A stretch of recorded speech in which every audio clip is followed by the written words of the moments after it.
Boa noite, querido. Boa noite, Alexandre. Todo mundo firme aí. O pessoal está chegando rapidinho. Walter. Tá.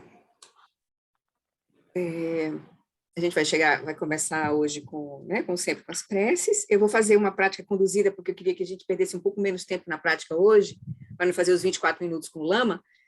Hoje eu estava fazendo, nós estamos fazendo na terça, o que a gente está fazendo no domingo, né? A meditação do domingo. Mas aí hoje eu vou conduzir um pouco rápido, vai ser um pouquinho mais rápida, para poder dar tempo da gente concluir o capítulo 5 e eu trazer esse texto do Felicidade Genuína, que eu acho que vai ser importante, assim, para esse tema do capítulo 5, né?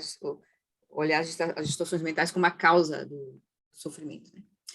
Então, aí a gente vai ganhar esse tempinho. Então, vamos lá. Vamos nos preparar. Vou compartilhar aqui para a gente fazer as preces. Acho que eu vou mutar vocês aqui.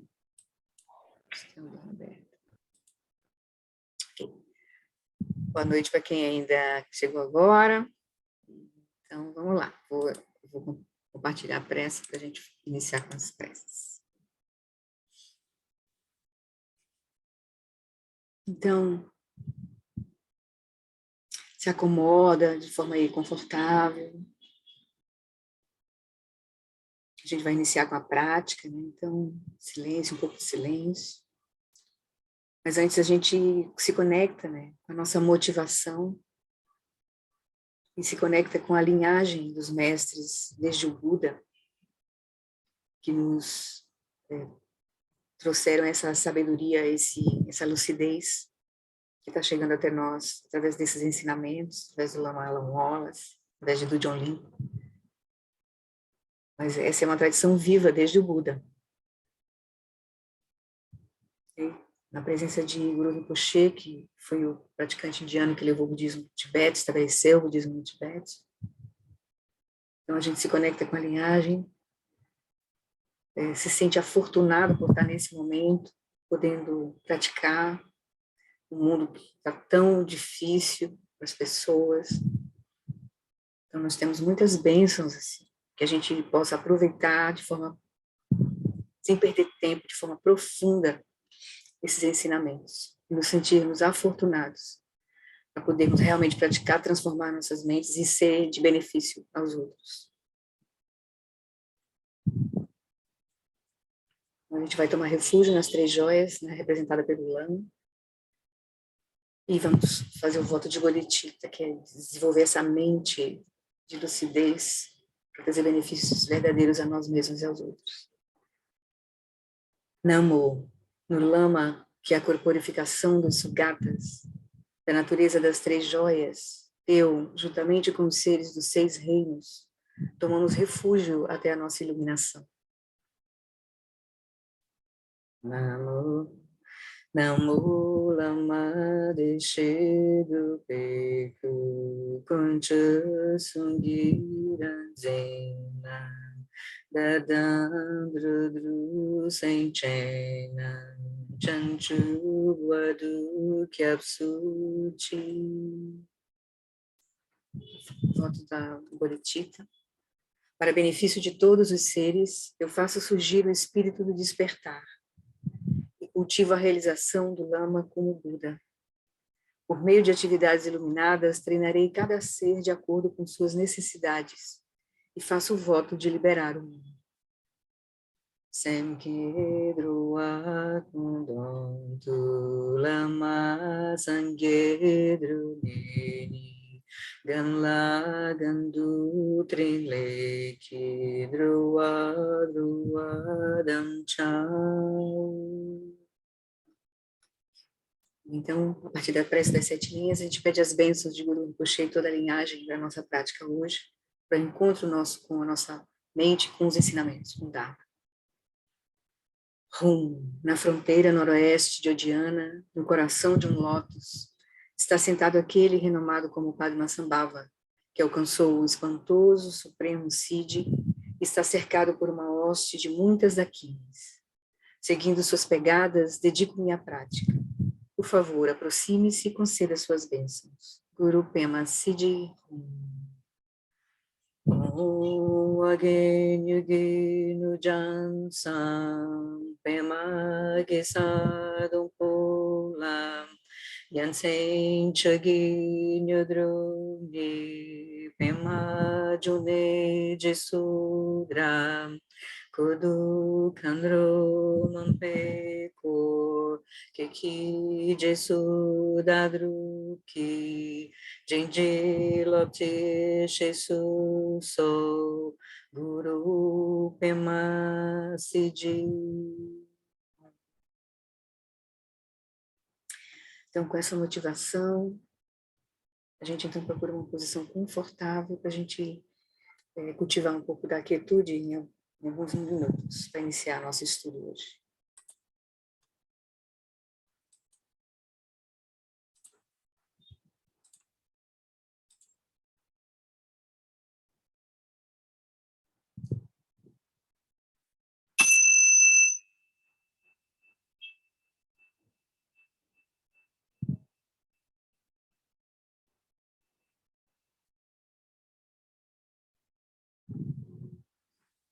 Deixa que o som do sino seja um sinal para você relaxar e trazer a sua mente para o presente. Permita que sua consciência desça através do corpo, se dirija para o chão, a região de contato do corpo com a almofada, com a cadeira, com o colchonete.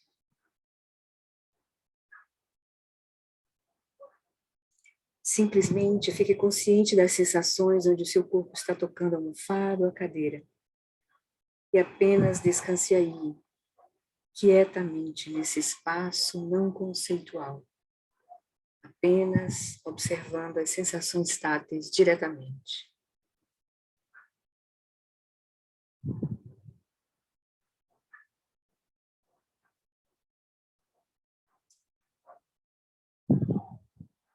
Desse lugar de confiança, o elemento terra, onde seu corpo está ancorado. Deixa que a consciência ilumine, então, todo o corpo, todas as sensações táteis, todo o espaço somático do corpo.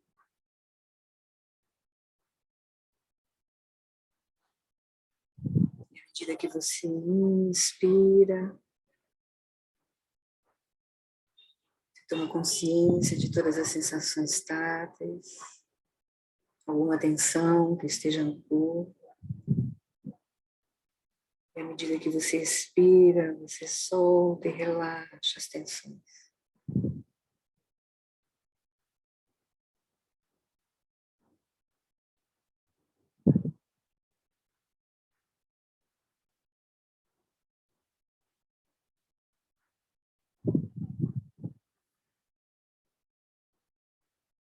Solta as tensões da região da face, os ombros, o peito, o abdômen, os braços e das pernas.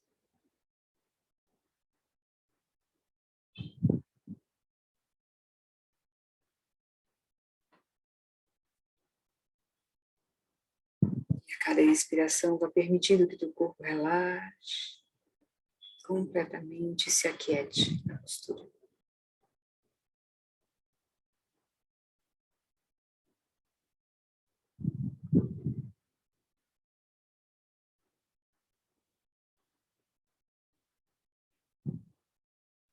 E aos poucos, vai estabelecendo o seu corpo em seu estado natural, um estado de conforto, de relaxamento, quietude e vigilância.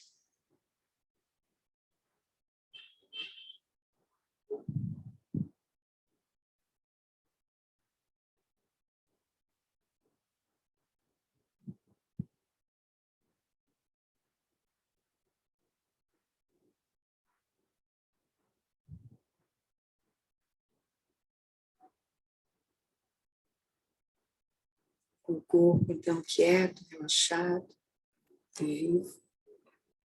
A gente agora dirige a nossa atenção para a respiração. Respiração que liga a nossa energia, a nossa fala interna. para facilitar, trazer a fala interna para um estado de silêncio, sem esforço. Simplesmente permitimos que a respiração se estabeleça em seu estado natural, sem controlar a respiração de qualquer maneira. Deixe que a respiração flua naturalmente, sem esforço.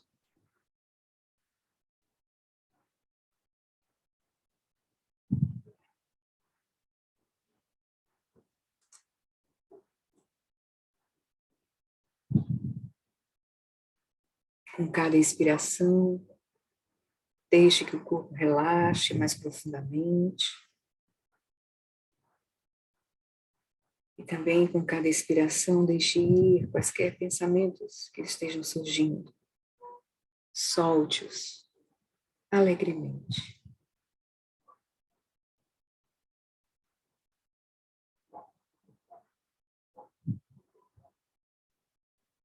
Permaneça atento ao final de cada expiração.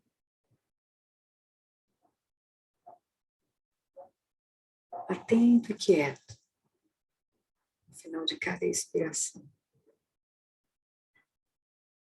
Deixa que a próxima inspiração surja naturalmente, sem esforço.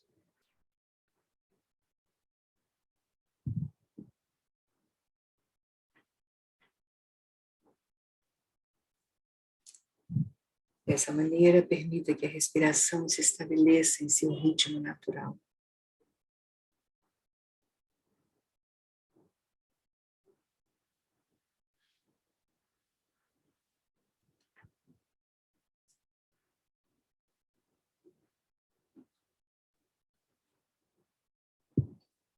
Agora, com o corpo relaxado, a respiração no seu ritmo natural, então estabelecemos a mente em um estado de conforto e relaxamento. Durante esses poucos minutos dessa prática, deixe de lado todas as preocupações sobre o futuro, o passado, todas as expectativas, todos os temores. Solte todos esses pensamentos. Tranquilize-se no momento presente. Permita que sua mente permaneça totalmente despreocupada.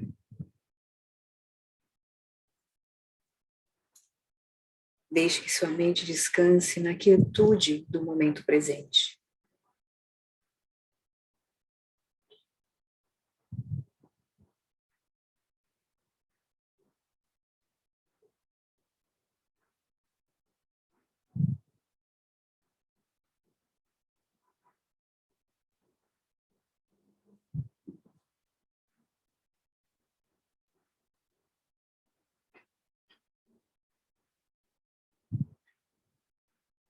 As atividades da mente continuarão surgindo. Pensamentos, sons, imagens, sensações. Mas simplesmente deixe que essas atividades venham e vão. Mas permaneça apenas nessa quietude da consciência clara, presente.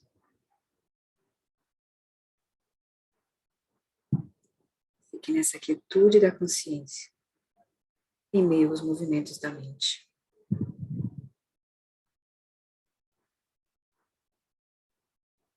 E assim, aos poucos, a mente se estabelece em seu estado natural. Relaxada, quieta e clara.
Então, vamos retomar o nosso estudo.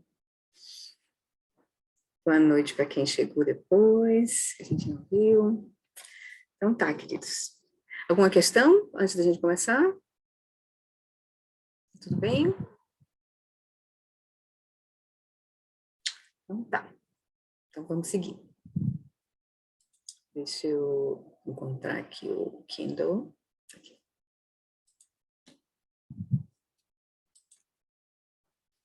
Então, a nossa meta hoje vai ser terminar o...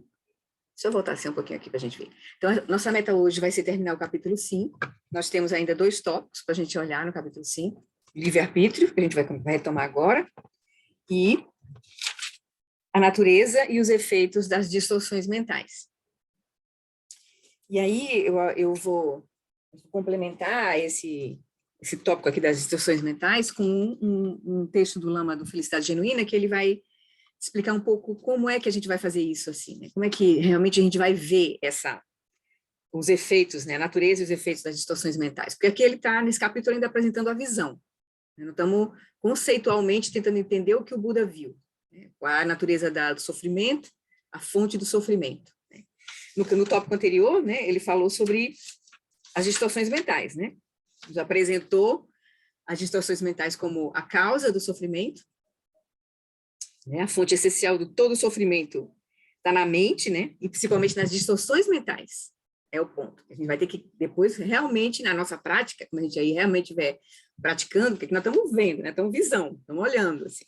Mas a gente vai ter que identificar claramente essas distorções. E aí ele viu nessa última etapa que nos mostrou que que o Buda viu que a fonte essencial de todo o sofrimento, medo e conflito é a ignorância.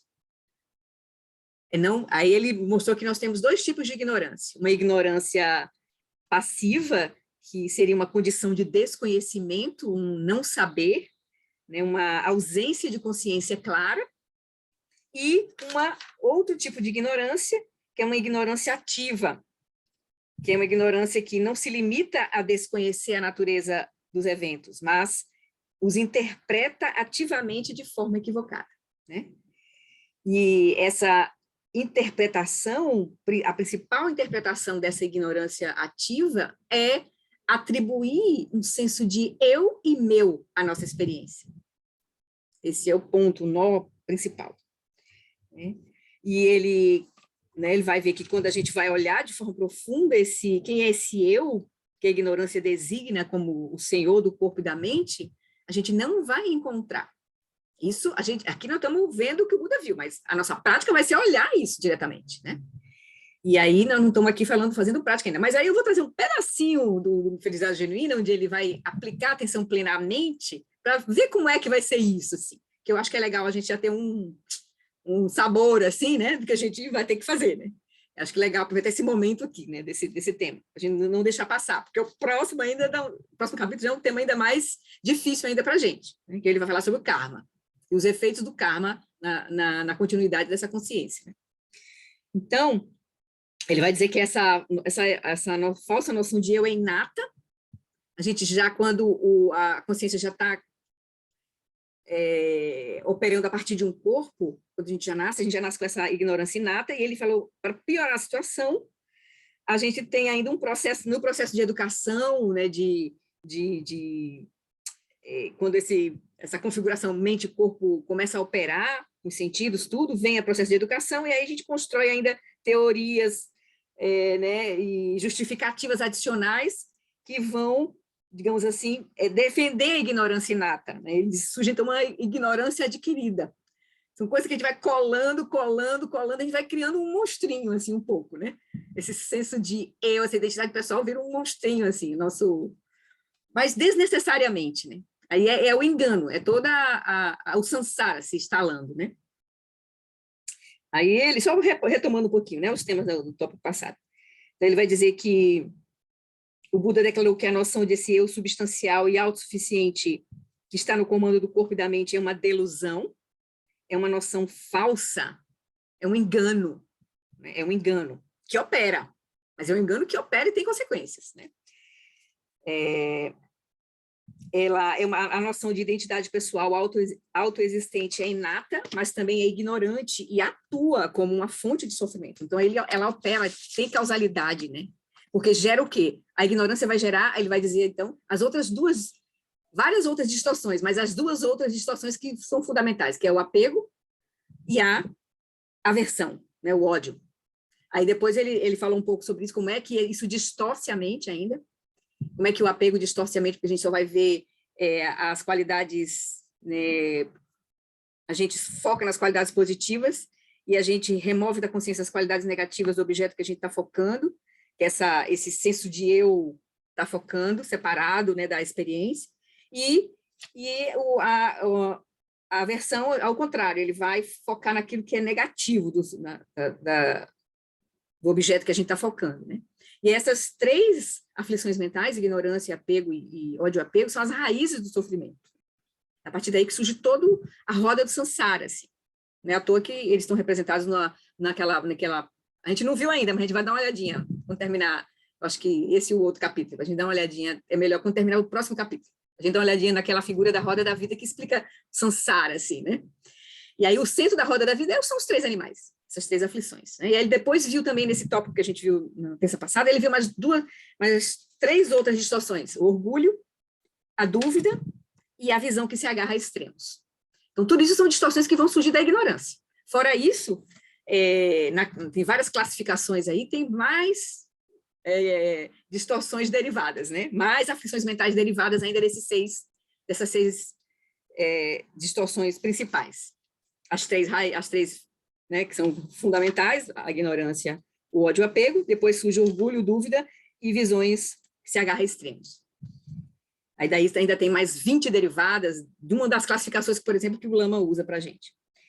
Mas só que a nossa mente não só é feita de distorção, de aflição mental. Os estados mentais, ele tem estados mentais que são positivos, que são virtuosos, que a gente vai ter... Aí só que a gente vai ter agora que gerar a mente que usar uma tecnologia para poder olhar e investigar de forma profunda a nossa mente e identificar quais são os estados mentais virtuosos e os não virtuosos, aquilo que a gente vai cultivar e aquilo que a gente vai evitar, para a gente minimizar esse processo da ignorância, né? Até que a gente consiga realmente ter uma clareza total da nossa mente, né? Então, tá. Então, foi só para a gente dar o panorama do que a gente viu no encontro passado, e aí vamos seguir, então, com o tópico de hoje, que seria o livre-arbítrio. Deixa eu pegar agora o texto. Então, aí ele segue. Diante da afirmação budista de que eu não existo como uma entidade independente que controla o meu corpo e a minha mente, inevitavelmente surge a questão: então, eu não tenho livre-arbítrio? Primeira coisa que a gente já, principalmente ocidental, que com essa coisa de liberdade, de independência e tal, né? Então, a gente já fica é a primeira questão que vai surgir, né? Se não existo como uma entidade independente que controla meu corpo e minha mente, então eu não tenho livre-arbítrio? Para lidar com essa questão, o Lama sempre vai puxar a gente para uma perspectiva experiencial, e nunca para uma perspectiva filosófica, de um debate apenas filosófico, né? Ele vai fugir desse caminho, ele vai trazer a gente para o campo mesmo da nossa experiência, direta. Assim. Então, para lidar com essa questão, precisamos entender todos os componentes da questão, dessa pergunta que a gente faz, né? Eu não tenho livre-arbítrio? Então, para lidar com essa questão, precisamos entender todos os componentes da questão, isto é, o significado de livre-arbítrio, o significado de eu, e em que sentido esse eu poderia possuir tal arbítrio. Então, a gente vai ter que olhar de forma profunda, a própria pergunta. Então, arbítrio envolve intenção e o processo de tomada de decisão. Inclusive, intenção é um dos fatores mentais, dos 51 fatores mentais que o Lama tem trazido para a gente. Deixa eu pegar aqui o arquivo que eu falei. Intenção é um dos 5 fatores que determinam o objeto. Assim. Interesse, admiração... Não, desculpa. Entre os 5 fatores sempre presentes. É sentimento, discriminação, intenção, contato e atenção. Então, esses fatores mentais aqui, que quem olha a mente de forma profunda vê detalhadamente, né? Então, tem uma classificação de 51 fatores mentais aqui. Dentre eles, as seis emoções as 6 aflições mentais, que derivam depois 20 secundárias. Só para você ter uma noção assim, da perspectiva da psicologia profunda, que é a psicologia, a ciência da mente, assim, para os contemplativos, né? Então, aí ele vai dizer, arbítrio envolve intenção e o processo de tomada de decisão. Nesse contexto, então, o que significa livre? Ser livre implica que as intenções ocorrem de forma autônoma, sem serem influenciadas por condições anteriores ou circunstâncias externas. Na verdade, ele pergunta, né? Nesse contexto, o que significa livre? Ser livre implica que as intenções, porque arbítrio é intenção, né? Volição. Então, ser livre implica que as intenções ocorrem de forma autônoma, sem serem influenciadas por condições anteriores ou circunstâncias externas, assim, uma independência total de tudo. Aí, essa interpretação seria tola, porque se fosse assim, as minhas decisões não teriam nada a ver com o meu passado, com o meu aprendizado, por exemplo, e com o meu ambiente nesse momento, com as influências que eu tenho agora, com a minha experiência agora. Então, ele está descartando essa interpretação assim, absoluta de arbítrio, assim, né, de liberdade. Então, uma interpretação mais significativa de livre-arbítrio afirma que as minhas intenções são influenciadas pelas condições passadas e presentes, mas não são inteiramente determinadas por elas. As escolhas são feitas livremente por mim, usando o meu próprio poder de julgamento, que foi condicionado pelo meu passado. Então, não tem uma liberdade absoluta, mas tem um poder de decisão frente às experiências passadas e a condição presente. Ele falando assim, então, usando essa interpretação aqui mais significativa de livre-arbítrio, ele vai seguir por aí. Então, ele vai dizer, mas, afinal, qual é a natureza desse eu que muitas pessoas afirmam ter livre-arbítrio?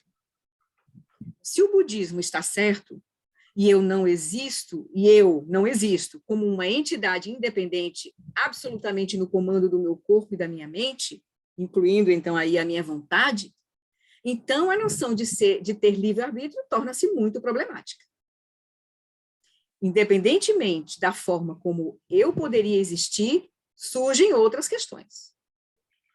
Então, primeira coisa que aí, dentro da visão do Buda, qual é a natureza desse eu? Que muitas pessoas afirmam ter livre-arbítrio. No budismo, né, se o budismo estiver certo, esse eu não é uma entidade independente absolutamente no comando do corpo e da mente. Aí, nesse textozinho da Filosofia Genuína que a gente vai ver, né, ele vai trazer mais detalhes, assim. É bem interessante. Então, ele vai dizer, então, a noção de ter livre-arbítrio torna-se muito problemática. Se eu não tenho um comando sobre a minha mente, nem sobre o meu corpo, então, não vou ter livre-arbítrio dentro da visão budista. Né? Ele falou, independentemente da forma como eu posso existir, surgem ainda outras questões. Até que ponto eu sou livre para escolher como responder às situações? Por exemplo, se alguém me insulta, eu tenho a liberdade de responder com serenidade ou simpatia e compreensão? Uma pergunta prática, assim. Eu tenho a liberdade de optar por não ficar chateado? De modo mais geral, ou então, de modo mais geral, eu sou livre para decidir sentir ou não sentir ciúme, apego e raiva? Posso decidir livremente não ter uma mente conceitualmente e emocionalmente turbulenta? Cada um de nós... Oi? Acho que... Sim. Cada um de nós pode responder a essas questões sobre liberdade por si mesmo.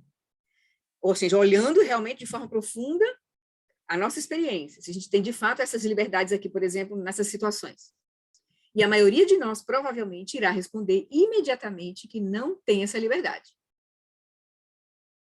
Nesse contexto, a questão do livre-arbítrio pode ser resolvida experimentalmente, sem qualquer especulação filosófica elaborada. Ele nos convida para a gente olhar essa questão do livre-arbítrio diretamente para a nossa mente e ver como é que nós nos comportamos diante daquilo que surge, né? Das situações. Como a gente responde às situações. A gente tem a liberdade de, diante do insulto, não responder com insulto, por exemplo. Né? Optar por não ficar chateado diante de alguma circunstância, não sentir ciúme, raiva, inveja, enfim, todas essas emoções. Então, ele vai dizer, então, Nesse contexto, a questão do livre-arbítrio pode ser resolvida experiencialmente, sem qualquer especulação filosófica elaborada. A maioria de nós percebe que a mente é dominada por distorções mentais. Quem já não ficou presa, né, por raiva, né, principalmente a raiva, né, assim, tem uma demonstração que é mais fácil a gente olhar, assim, ver, né, e ver porque ela nos perturba muito, assim. Então, é fácil a gente ver ela, assim. Então, e nesse sentido, nossas intenções e decisões, então, a maioria de nós percebe que a mente é dominada por distorções mentais, por aflições mentais. E nesse sentido, nossas intenções e decisões não são livres.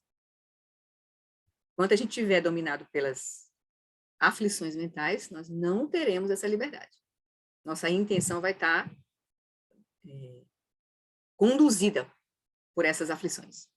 Somos sempre capazes de fazer escolhas livres das influências de ignorância, do ódio e do desejo, né, os 3 venenos e tudo, depois os outros que surgem dele. O Buda respondeu que temos esse potencial. Podemos ficar livres, fazer escolhas livres das influências dessas aflições. O Buda respondeu que temos esse potencial. E as práticas que ele ensinou são concebidas para nos conduzir a essa liberação. Então, quando vai falar que atingiu a liberação das aflições, da influência das aflições mentais. A gente começa a ter um domínio sobre a mente. Nesse sentido, né? Porque a gente vai ver claramente o que é a mente. O domínio vai vir dessa clareza, né? Desse insight, que a gente vai ver no texto que eu vou trazer do Felicidade Genuína. Então, ele vai dizer, temos esse potencial, e as práticas que ele ensinou são concebidas para nos conduzir a essa liberação. Mas poderíamos perguntar, o que acontece com o outro tipo de livre-arbítrio?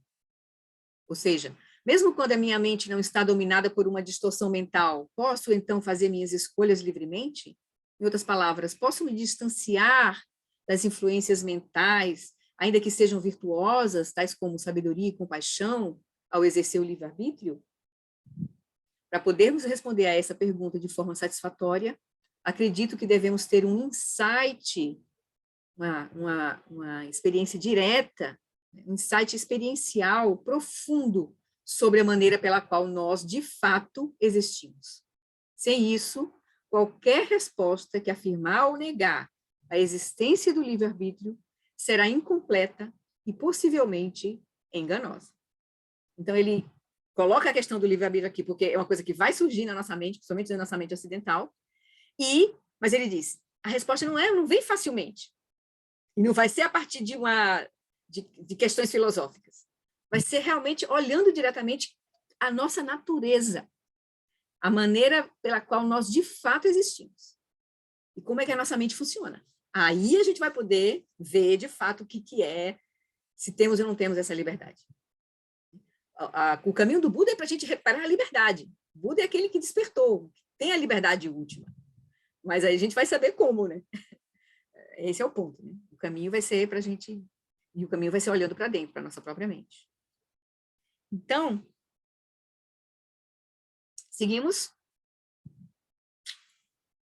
Tem uma questão, vamos seguir, para poder gostaria que a gente olhasse principalmente o texto lá do Felicidade Genuína. Então, agora ele vai falar sobre a natureza e os efeitos das distorções mentais. Nós estamos falando aqui do ponto de vista da visão, né? Então, na discussão anterior, examinamos várias distorções mentais, naquela anterior que a gente conversou, né, sobre as distorções mentais, examinamos várias distorções mentais primárias, os três venenos, ignorância, apego e ódio, raiva, aversão, e secundárias, aquelas 3, orgulho, dúvida e visão tendente a se apegar aos extremos.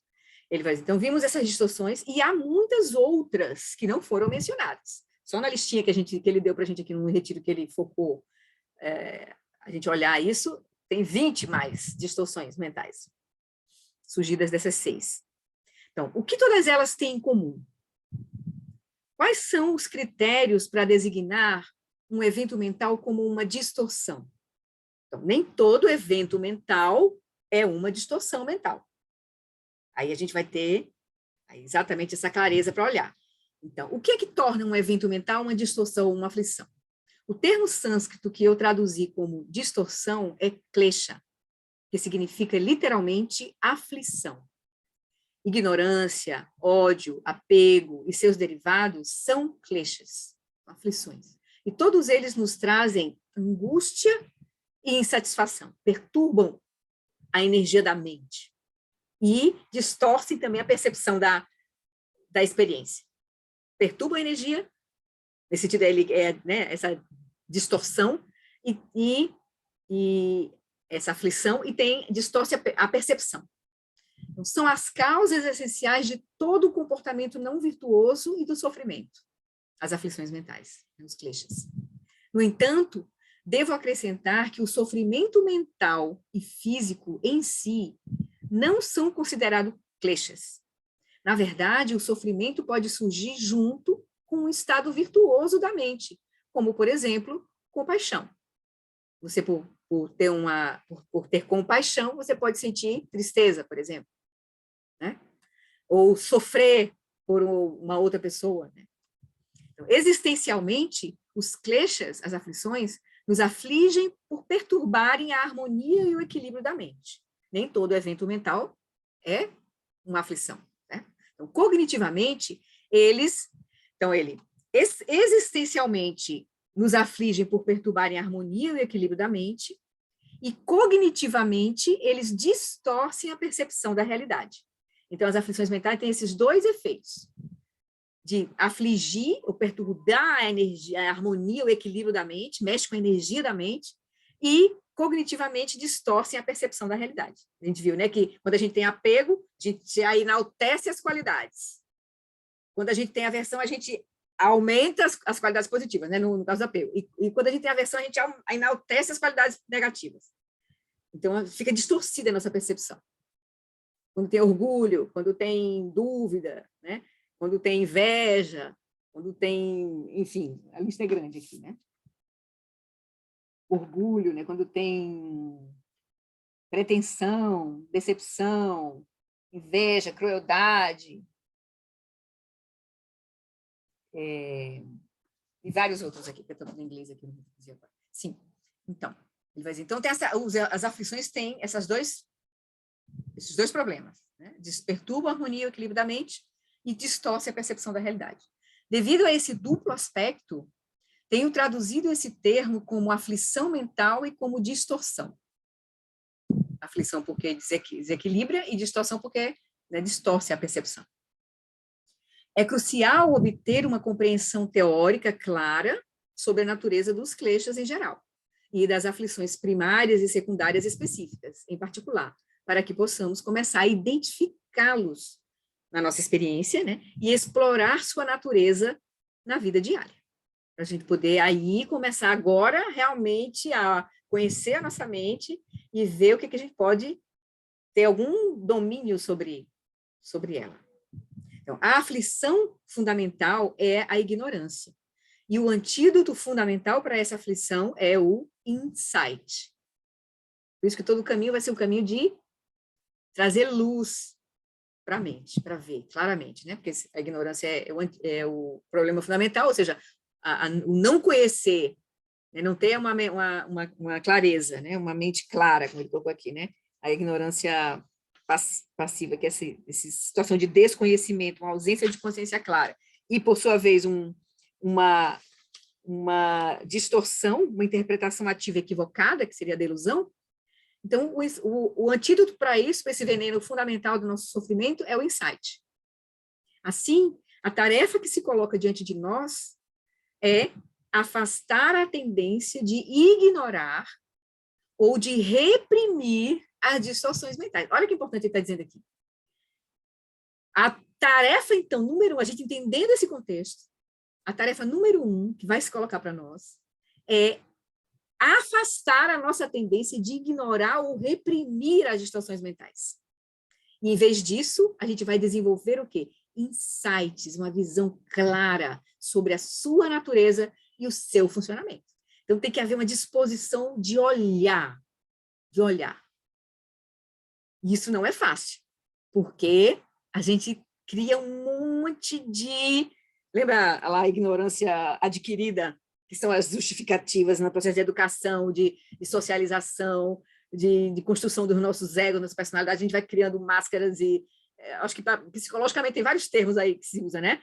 Máscaras, subterfúgios, a gente vai criando um monte de coisa para não olhar o ponto que é as nossas aflições mentais, as nossas emoções perturbadoras. Então, não é fácil olhar para elas. Esse é o ponto, que ele vai dizer assim, a gente vai ter que... Mas o caminho do Buda é o caminho de iluminar a nossa confusão. Então, a gente vai desenvolver insights sobre a natureza das aflições e o seu funcionamento.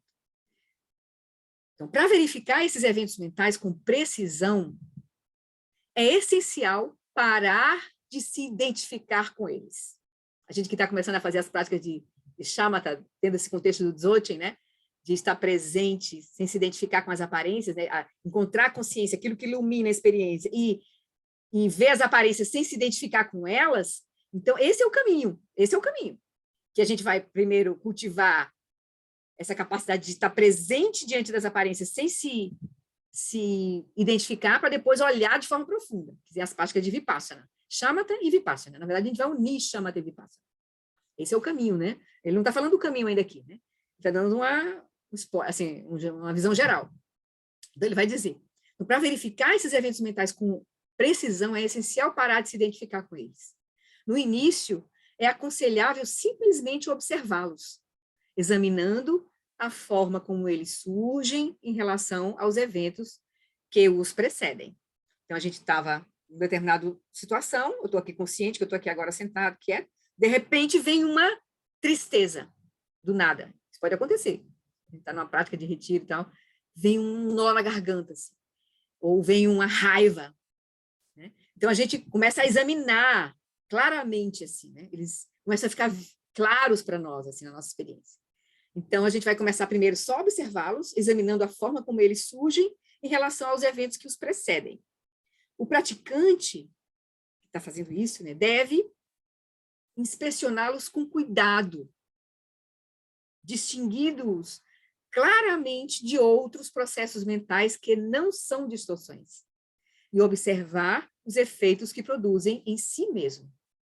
Por fim, o praticante deve notar a maneira pela qual eles desaparecem da consciência. Então, a gente vai notar, a gente não vai querer se afastar, reprimir as distorções mentais, as práticas vão ser para a gente gerar uma confiança de que esse é um processo natural da nossa mente que está operando com essa ignorância de não saber como ela opera, de quem a gente é, e com esse senso falso de eu instalado, quase que cristalizado na nossa experiência, em ser um corpo, ser alguém, ter né, os nossos papéis, enfim. E a gente vai, com a prática, começar a fazer a gente vai começar a encontrar o caminho de observar, sem reprimir, sem ignorar, para poder ver como eles surgem, permanecem e cessam. Primeiramente. Não vai nem investigar inicialmente, primeiro ele vai só tentar se desidentificar, só tentar olhar, ver ele surgindo e cessando. Né? Que é o que a gente, nas práticas de shamatha, a gente está sendo convidado a fazer. Aí ele vai dizer, quando as distorções mentais surgem sem serem vistas, eu pulei aqui, acho que sim. Está aqui, tá, okay. Quando as distorções mentais surgem sem serem vistas pela atenção discriminativa, elas vêm permeadas pela confusão. É interessante essa palavra que ele usou, confusão. Aí ele vai dizer, quando a raiva surge, por exemplo, nós muitas vezes, inconscientemente, nos identificamos com elas e pensamos, eu estou com raiva, eu odeio isso. Então, por esse processo de identificação, ou seja, de uma fusão, nós nos fundimos com o evento mental da raiva, esse nosso senso de eu que a gente carrega, a gente se funde com ele. Então, por esse processo de identificação, criamos uma autoimagem de nós mesmos como tendo um temperamento quente, ganancioso, confuso, ansioso, ciumento. Quantas vezes a gente se descreve assim, né? Eu sou assim mesmo, eu sou raivoso, eu sou né, a gente se confunde com as aflições, com os processos mentais. Esse senso de identidade pessoal é apenas parcial e convencionalmente verdadeiro. E isso tende a ofuscar a verdadeira natureza das distorções mentais. Então, a consciência já se fundiu com a aflição mental, e a gente já dá um rótulo para isso, assim, se incorpora como sendo aquilo, né? Nenhuma dessas aflições mentais é o eu. Da mesma forma que, por exemplo, o câncer ou a tuberculose não são o eu. São fontes de angústia da qual podemos ser libertados. Embora os padrões dessas distorções possam estar profundamente enraizados no nosso comportamento mental, elas não são qualidades inatas de nossas mentes.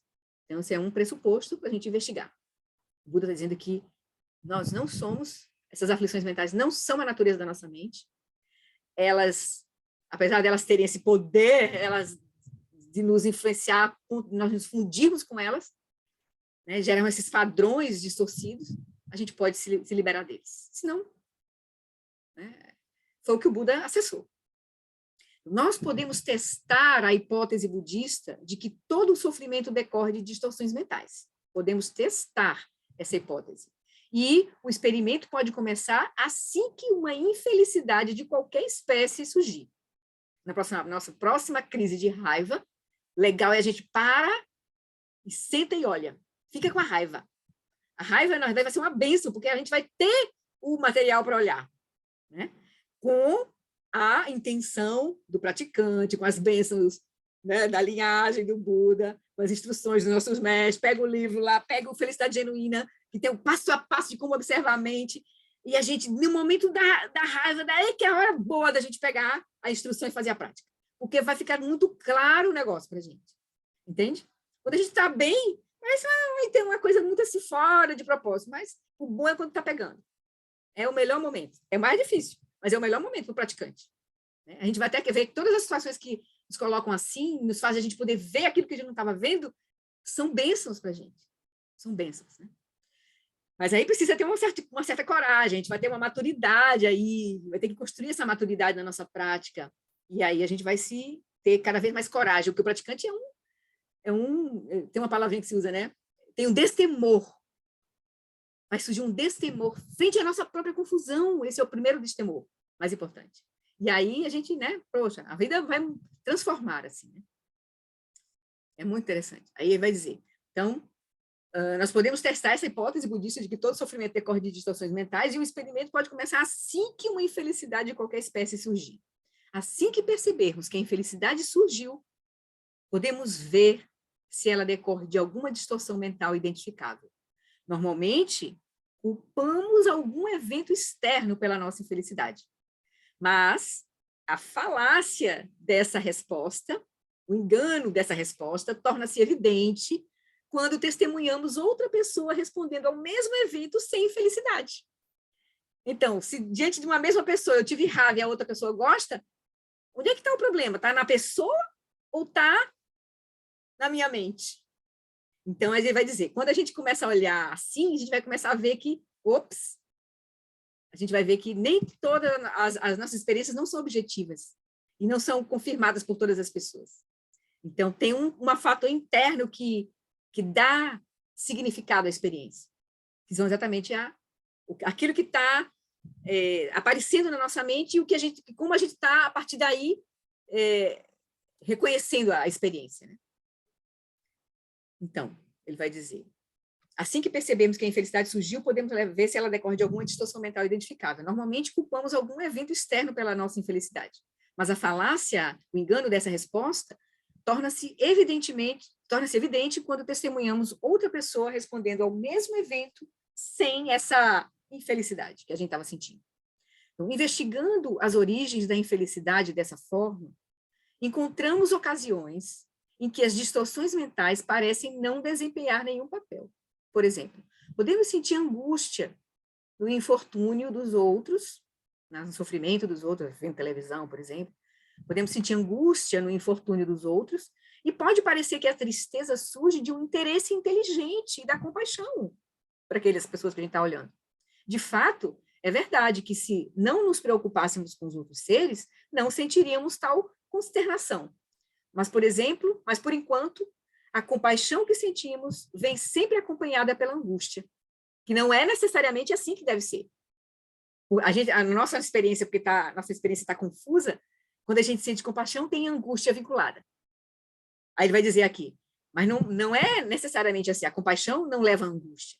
Ele vai dizer, por enquanto, a compaixão que sentimos vem sempre acompanhada pela angústia. No entanto, conforme o insight, essa visão profunda da nossa própria mente, se aprofunda, descobrimos que a verdadeira fonte dessa angústia não é a compaixão, mas as formas sutis de apego e ignorância que surgem em relação a ela.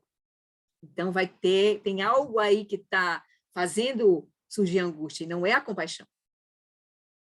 Então, tem apego ao eu, tem apego a eu ser superior, ou é inferior, eu sou bonzinho, o outro é malzinho, então eu gostaria de ajudar o outro, como se o outro fosse separado de mim, tem expectativas.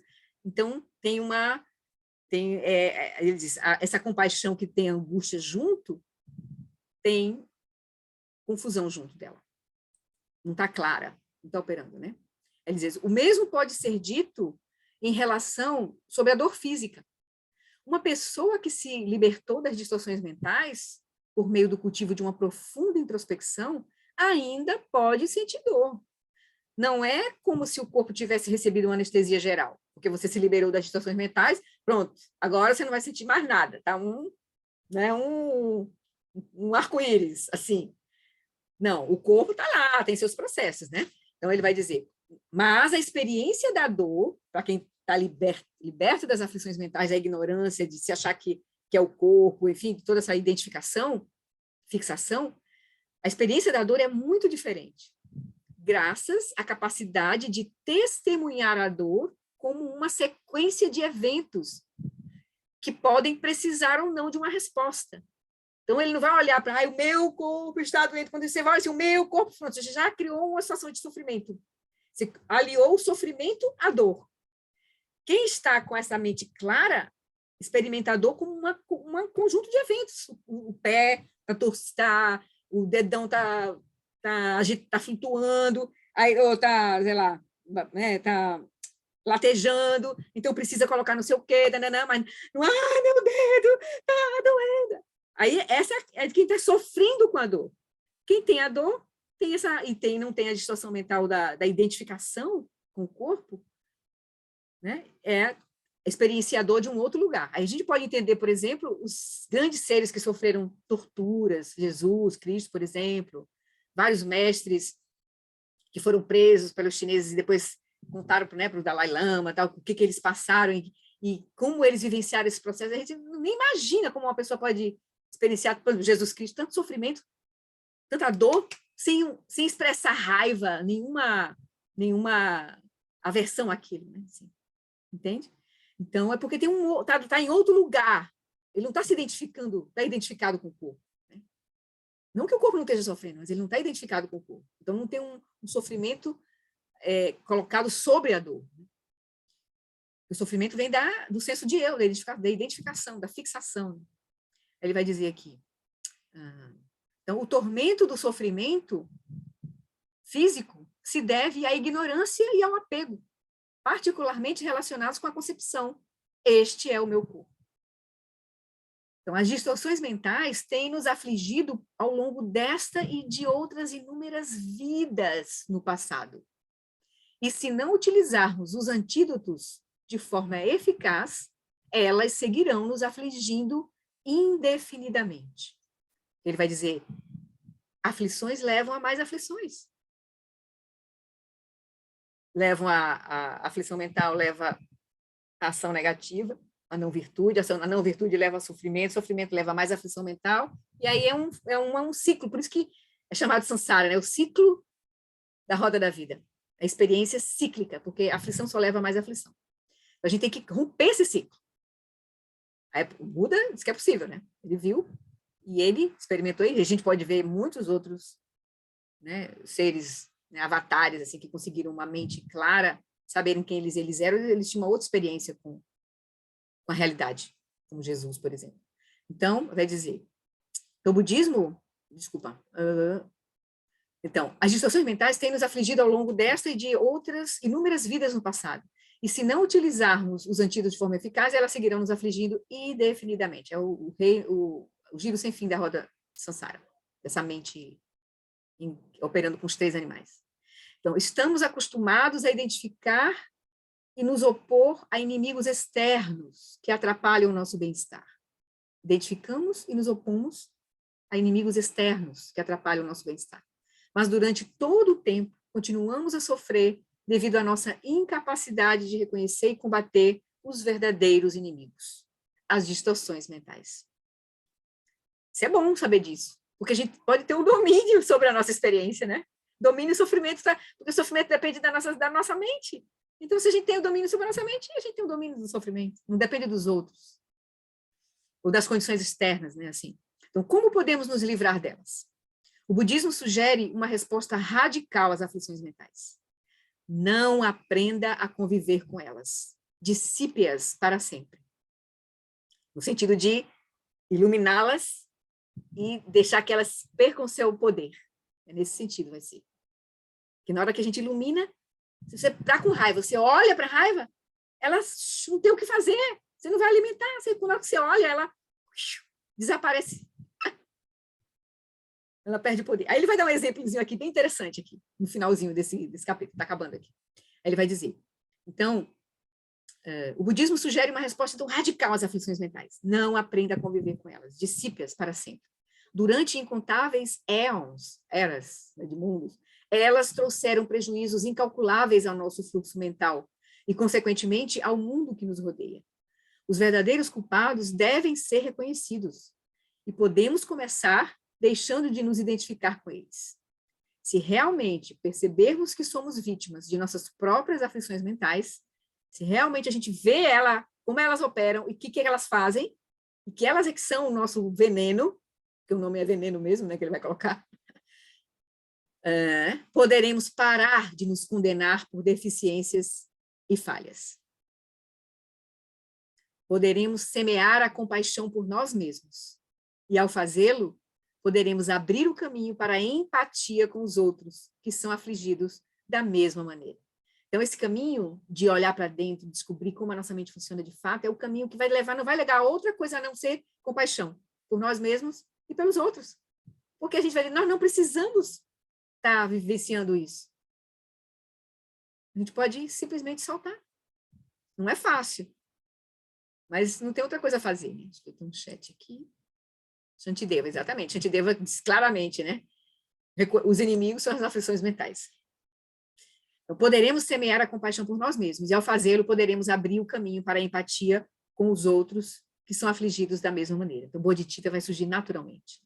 Então, vamos agora encerrar com uma analogia. Aí ele vai trazer esse exemplo aqui, bem prático, assim, para ver como é a natureza dessas aflições. Aí ele vai dizer, imagine que está caminhando por uma calçada, que você está caminhando por uma calçada com os braços cheios de mantimentos. E alguém tromba com você. Você cai e seus mantimentos se espalham pelo chão. Levantando-se da poça de ovos quebrados e suco de tomate, você está prestes a gritar, "Você é idiota! O que há de errado com você? Você é cego!" Mas, antes mesmo de conseguir recuperar o fôlego para falar, você vê que a pessoa que trombou com você, de fato, é cega. Ela também está esparramada sobre os mantimentos. A sua raiva desaparece instantaneamente e é substituída por uma preocupação. Você está ferido? Posso ajudá-lo? Nossa situação é assim no Sansara. Quando percebemos claramente que a fonte de desarmonia e angústia do mundo é a ignorância de nossa verdadeira natureza, conseguimos abrir as portas da sabedoria e da compaixão. Não vai surgir outra coisa. Não precisamos ter medo. Vai surgir todas as qualidades. Primeiramente, sabedoria principalmente sabedoria e compaixão. E que, na verdade, elas condensam tudo. Sabedoria e compaixão é como se fosse as duas faces da mesma moeda. Sabedoria perfeita é compaixão. Compaixão perfeita é sabedoria. Elas são inseparáveis.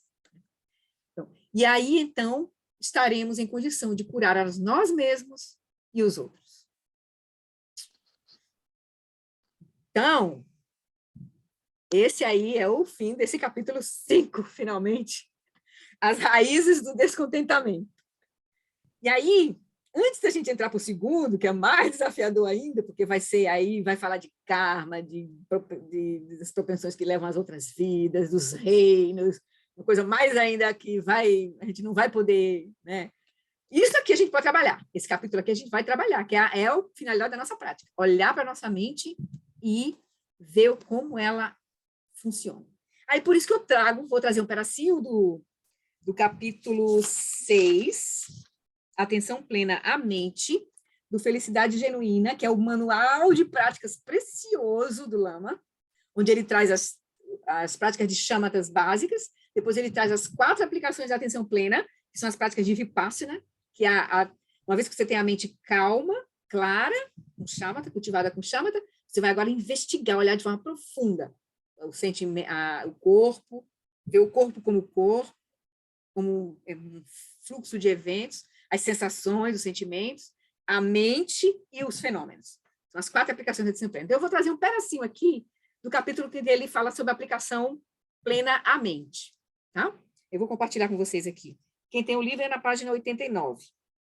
Mas eu vou pegar aqui o texto que eu tenho o Kindle dele aqui. Deixa eu pegar aqui.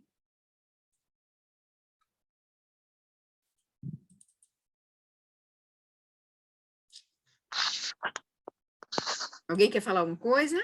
Tudo bem por aí? Tareja? Está aberto aqui. Tudo bem? Então tá. Desculpa, Não? Tá bem, querida. Só queria saber se você queria falar alguma coisa. Então tá bom. É muito interessante. Qual é a página, Florindo? A página do livro Felicidade Genuína, na minha edição, é a 89.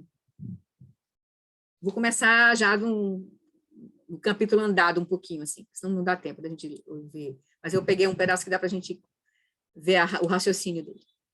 Então, eu vou começar com esse capítulo aqui, com esse parágrafo. Quando passamos a explorar...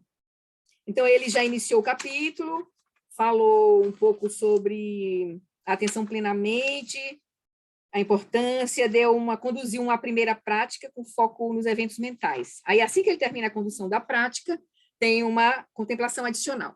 Aí eu já vou começar aqui.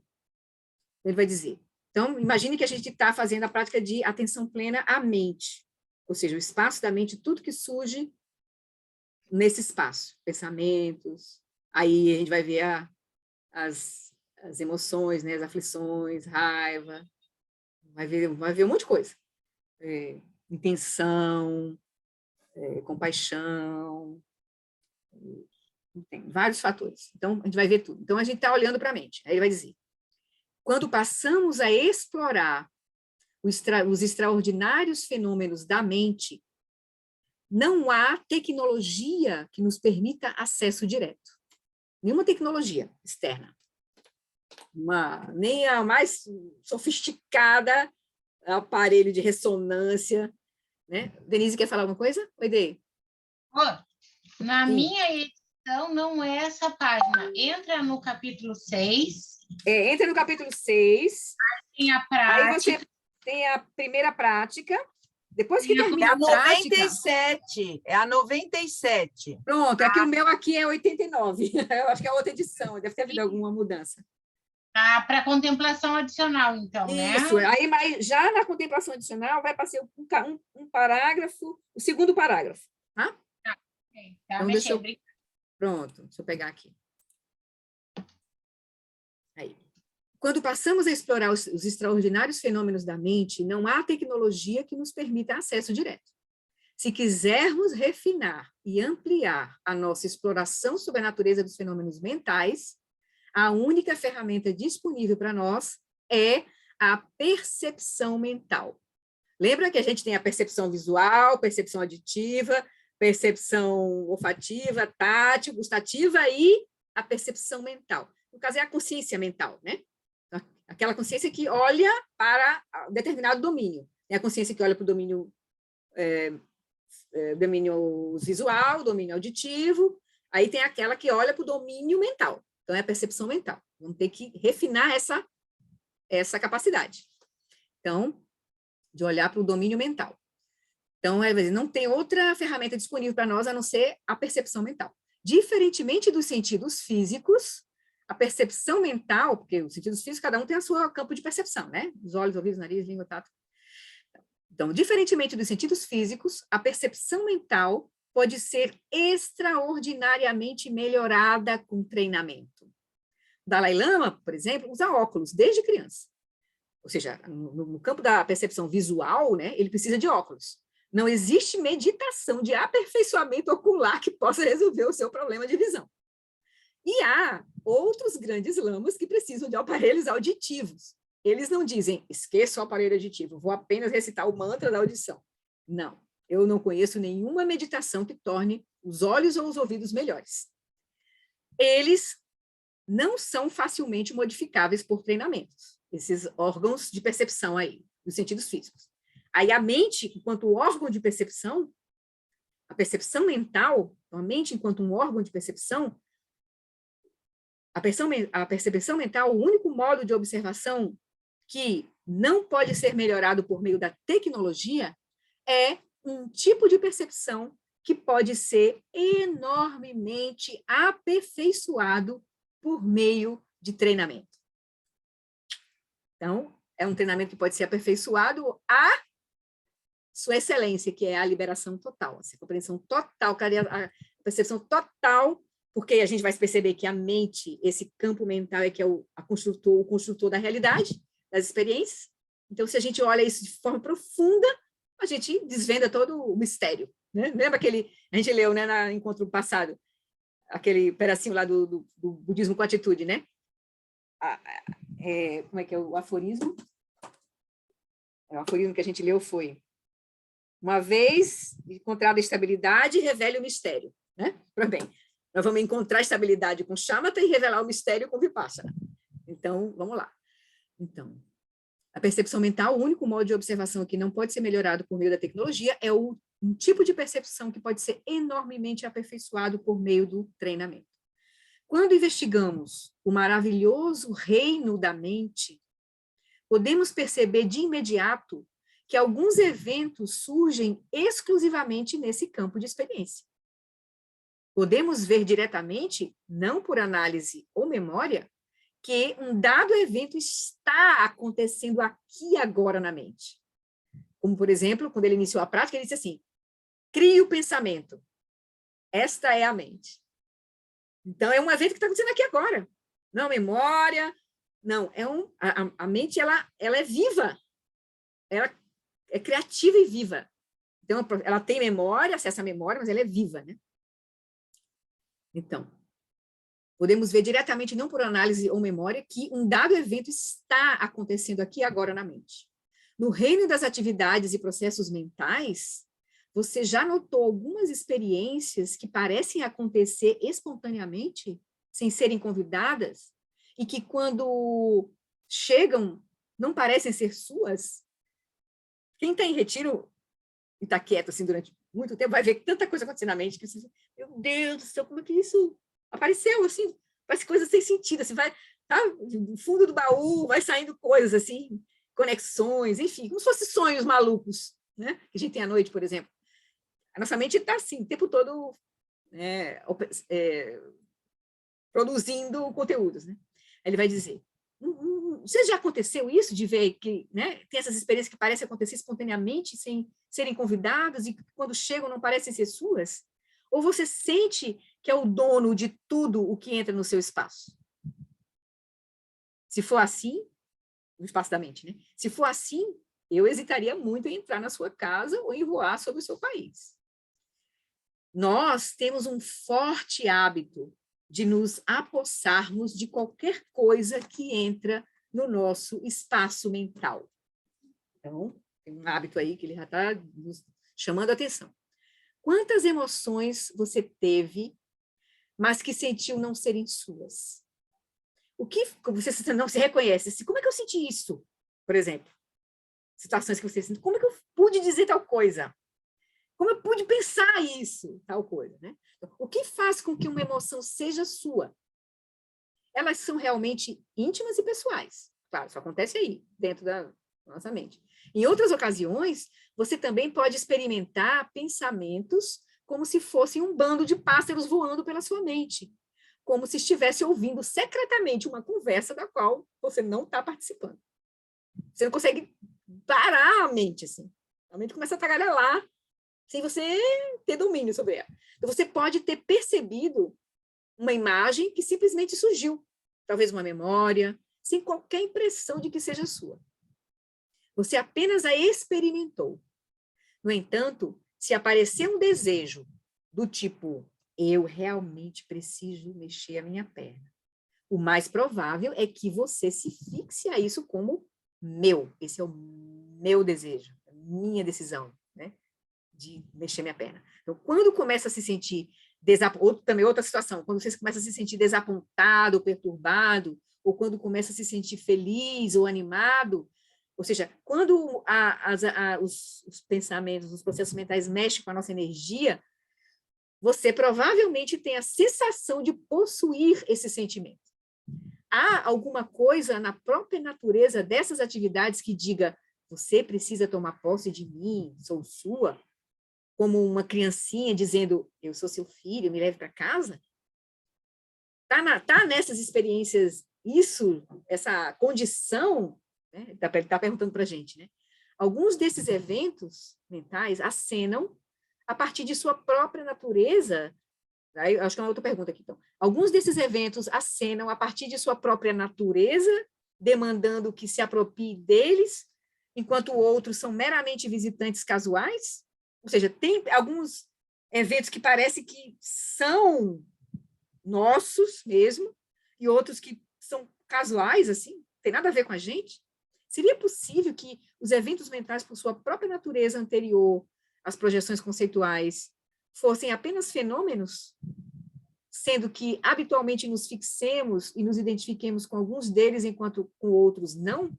Isso aqui é uma coisa para a gente, uma hipótese, né? Seria possível que eventos mentais, por sua própria natureza, anterior às projeções conceituais, antes da gente colocar algum, né, conceito sobre eles ou movimentar nosso julgamento, fossem apenas fenômenos, sendo que habitualmente nós nos fixemos e nos identifiquemos com alguns deles, enquanto com outros não? Uma hipótese para a gente investigar na nossa mente. Como é que é isso para nós?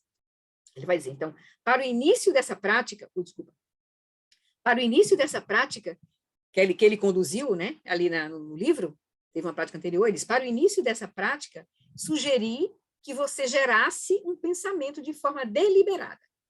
Ele disse assim, pense, gere esse pensamento. O que é a mente? Aí, por ter tido a intenção de fazer isso, pode ser que você tenha tido a forte sensação de que esse pensamento era meu porque eu o produzi. Um senso de identificação, de fixação e propriedade com o pensamento que você produziu. A maioria dos pensamentos, no entanto, não surge. A maioria dos pensamentos não surge voluntariamente. Caso contrário, atingiríamos Shamatha na primeira tentativa. Poderíamos simplesmente decidir, eu agora vou permanecer perfeitamente em silêncio focado. Em silêncio, focado, com a mente estável por 24 minutos. E assim seria. Se a gente tivesse se nós tivéssemos domínio a esse ponto da nossa mente, a gente, quando decidisse sentar para meditar e botar a atenção, por exemplo, na respiração, pronto, a gente conseguiria. A mente não iria flutuar. Então, se a sua mente é realmente sua, se o domínio das atividades mentais pertence a você, como o seu computador ou a sua mão, ela pode fazer o que você quer que ela faça. Então, sua mente seria, né, uma serva sua, desse eu aí, né, que a gente sente que é, o dono da mente. O que o faz pensar que a sua mente lhe pertence se não consegue controlá-la?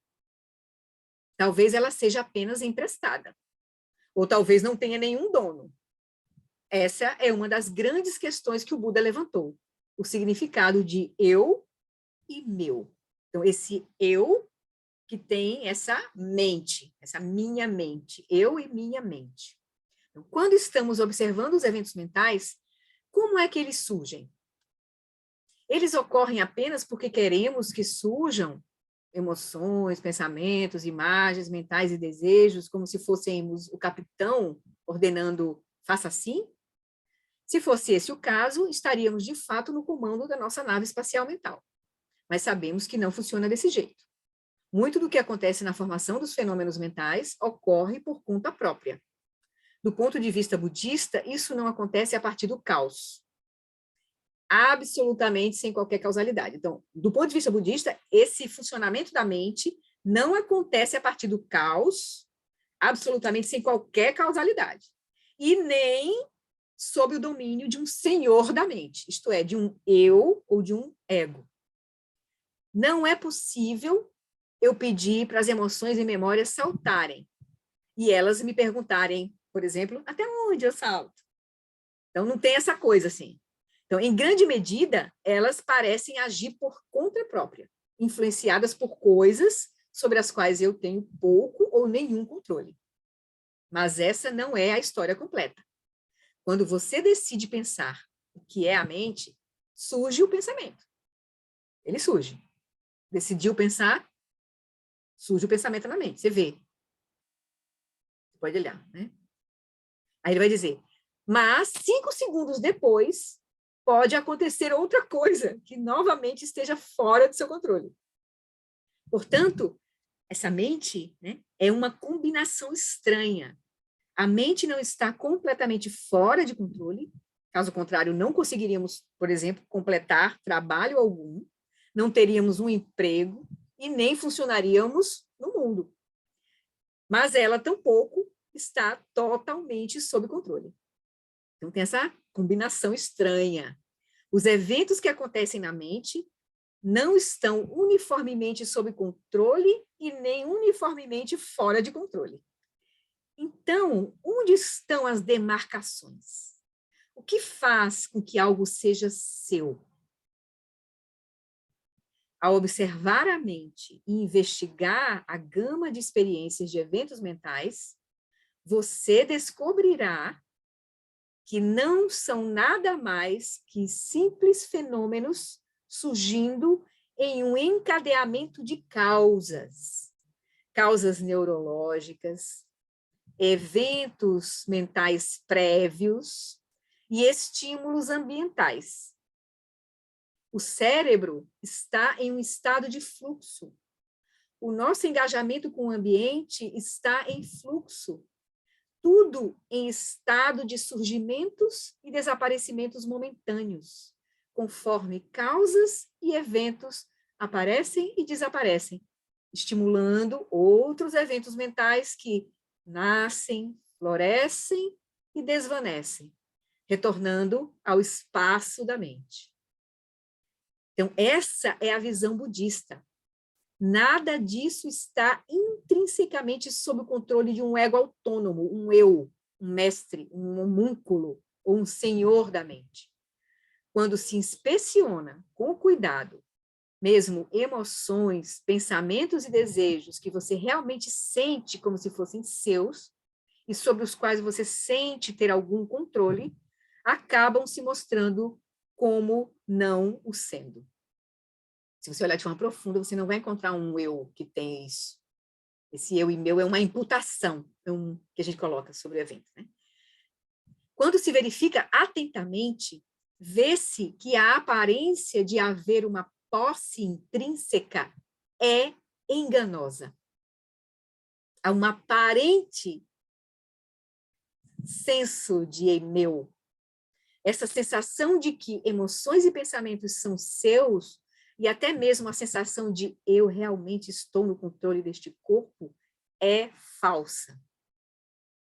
A possibilidade de alguém controlar sua própria mente quando de fato não existe um eu autônomo é um paradoxo intrigante no budismo e um de seus temas centrais. Há um provérbio budista que diz: para aquele que dominou a sua mente, existe felicidade. Para aquele que não dominou a mente, não existe a felicidade. E o Dalai Lama frequentemente comenta: você é o seu próprio mestre. Seja o mestre de sua própria mente. Você tem uma mente que é maleável e pode usá-la para o seu próprio benefício e de outros. Mas uma mente que está fora de controle, obsessiva, distorcida, embotada ou desequilibrada, dá origem ao sofrimento. Aqui a gente vai ter que olhar, a gente vai ter que ter paciência um pouco assim com a nossa própria prática, com a nossa compreensão, porque a gente vai ter que primeiro, a gente confunde, né? Mente é uma coisa só, assim, é um bloco para a gente. Então a gente vai ter que ter um tempo para olhar que tem a consciência, que é um espaço aberto, é uma função de iluminar e saber que não é a própria, que não é os movimentos da mente. Então, a gente vai ter que encontrar essa experiência. Na verdade, quando ele fala aqui que você é, essa consciência é que é a base de onde surge todo o movimento da mente. Então, a gente vai chegar nessa experiência da consciência, que aí, no modelo da consciência em 3 dimensões, né, a mente grosseira, a mente sutil e a consciência primordial, ele está falando dessa consciência primordial aí. Né? Quando ele está falando aqui, o Dalai Lama diz, né? Você é o seu próprio mestre, seja o mestre de sua própria mente. Você tem uma mente que é maleável. Essas palavras assim, usadas assim, mente aí como consciência primordial, a gente pode confundir um pouco a gente, né? Mas quando a gente começa a olhar a experiência, vai ficando claro, assim. E pode usá-la para seu próprio benefício de outros. Mas uma mente que está fora de controle, obsessiva, distorcida, embotada ou desequilibrada dá origem ao sofrimento. Nessa aplicação cuidadosa da atenção plena, as atividades mentais, ou seja, nessa prática, que é uma prática específica, que a gente vai se preparar para fazê-la, né? Então, estamos trazendo inteligência à nossa observação. Lembre-se de que quando praticamos, que essência, que é a prágina, né? Fazendo prágina para inteligência, prágina para a observação. Lembre-se de que quando praticamos que essência meditativa, shamatha, apenas observamos calmamente tudo que surgia e desaparecia sem intervenção, julgamento ou reação, e sem identificação. Tudo era doce e simples. Só observar e deixar passar. Mas aqui, na prática de Vipassana, aplicação da atenção plenamente, temos que dar um passo adiante e investigar a natureza da nossa existência. Porque, infelizmente, a ignorância que repousa na raiz do sofrimento e das aflições mentais não é apenas uma ignorância por desconhecimento ou por não se ter ciência. Lembra aquele primeiro tipo de ignorância? Se fosse esse o caso, o antídoto seria o conhecimento. E tendo-se conhecimento, tudo estaria resolvido. Só basta ver, pronto, não. A ignorância que influencia a forma como nos comportamos e nos engajamos com o mundo é aquela ignorância ativa, a delusão, que distorce a percepção e que gera as aflições mentais. Então, nós ativamente damos um sentido falso e distorcemos a nossa experiência do mundo, tanto interna quanto externamente. Isso é claramente verdadeiro quanto ao nosso engajamento com outras pessoas. Muitas vezes percebemos que as nossas avaliações não correspondem à realidade e agimos com base no que acreditamos ser verdadeiro, o que leva a conflitos e sofrimentos desnecessários nas nossas interações, né, com as pessoas. Contudo, o antídoto não é apenas a simples atenção. O antídoto é a atenção plena, discriminativa e inteligente. É reconhecer o ponto em que estamos nos desviando da realidade, sobrepondo algo falso sobre ela. Então, nós temos que nos acostumar a perceber a realidade diretamente e não ser arrastado pela mente conceitual enganosa, falsa, dessa ignorância que imputa, né, aí todos os conceitos e a partir desse engano, um falso senso de eu. Ele vai dizer. Então, nós sobrepomos um tema, o antídoto é a atenção plena, discriminativa e inteligente. É reconhecer o ponto em que estamos nos desviando da realidade, sobrepondo a ela, a realidade, algo falso. Um tema comum ao longo das 4 aplicações de atenção plena é observar as projeções conceituais que estão sobre o que de fato está sendo apresentado a nós pela percepção. A gente vai se acostumar a ver que tem uma percepção direta e imediatamente vem aí um movimento de ele vai chamar aqui, uma projeção conceitual em cima daquilo que a gente está percebendo. E a gente já vai direto para o conceito, para o rótulo, e não fica perdeu a experiência direta. Aí ele vai dizer, nós sobrepomos muitas premissas, desejos e expectativas, não apenas sobre outras pessoas, sobre o que elas pensam, sentem, ou sobre o que estão imaginando ou planejando, mas também sendo muito vulneráveis a falsas sobreposições acerca de nós mesmos. Esse é que é o ponto também. Nós fazemos isso não só em relação à nossa experiência fora, né, que seriam os outros, né, mas sobre nós mesmos. Então, é a construção das nossas identidades aí, né? Personalidade, identidades. Então, por exemplo, que tipo de pessoa você pensa que é? Uma pessoa gentil? Rude? Paciente ou impaciente? Esperta ou estúpida? Calma ou agitada? Hiperativa ou relaxada? Que trabalha duro ou que é letárgica? Que é amigável ou que é indiferente? Onde você se encaixa? Isso aí são as percepções que a gente atribui a nós mesmos, né? Se escrevesse um breve sumário sobre o tipo de pessoa que você é, essa seria uma representação daquilo que você está prestando atenção, não necessariamente daquilo que é real. Mas ainda é mais do que isso. A ignorância que repousa na raiz do sofrimento vai além do não prestar atenção. A ignorância é também sobrepor as nossas construções conceituais e então confundi-las com a realidade. Ao final, agimos sobre essa base e é aí que as coisas começam a dar realmente errado. Aí nós estamos na confusão, operando na confusão. Isso é ignorância. Ignorância é confusão. Portanto, com discriminação inteligente, ao observarmos os fenômenos mentais surgindo no decorrer do dia, e não apenas em uma sessão de 24 minutos, porque a gente vai ter que trazer essa visão, essa inteligência para a nossa vida, a gente começa na prática, a prática é o laboratório. Quanto mais a gente tiver hábil para fazer na prática, mais vai funcionar no nosso dia a dia. Então, ele diz, então, com discriminação inteligente, ao observarmos os fenômenos mentais surgindo no decorrer do dia, que aí vai ser maravilhoso, quando a gente já começar a praticar a qualquer instante, e não apenas em uma sessão de 24 minutos, podemos formular importantes questões. Em meio à ampla gama de eventos mentais que emergem a cada momento, podemos começar a reconhecer padrões. Primeiro, reconheça os momentos em que a mente está sob controle, equilibrada. A gente começa a prática assim, né? A gente encontra a quietude, né? Estabeleça o corpo, fala e mente em seu estado natural, quieto, relaxado. Aí, encontra essa experiência, veja como ela é. Aí, veja por si mesmo como é esse estado. Nesses momentos, podemos dizer que a mente não está aflita.